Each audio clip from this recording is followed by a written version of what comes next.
দুর্নীতি দমন কমিশনের আবেদন আমলে নিয়ে আওয়ামী লীগ সরকারের সাবেক 18 মন্ত্রী এবং 8 সংসদ সদস্যদের দেশ ত্যাগে নিষেধাজ্ঞা দিয়েছেন আদালত।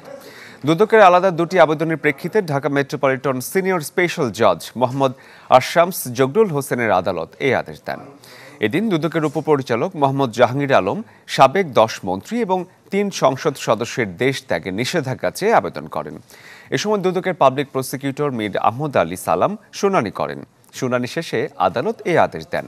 এছাড়া দুদকের উপপরিচালক মোহাম্মদ মোস্তাফিজুর রহমান সাবেক 8 মন্ত্রী এবং 5 সংসদ সদস্যের দেশ ত্যাগে নিষেধাজ্ঞা চেয়ে আবেদন করেন। এ সময় দুদকের পাবলিক প্রসিকিউটর মাহমুদ হোসেন এই শুনানি করেন।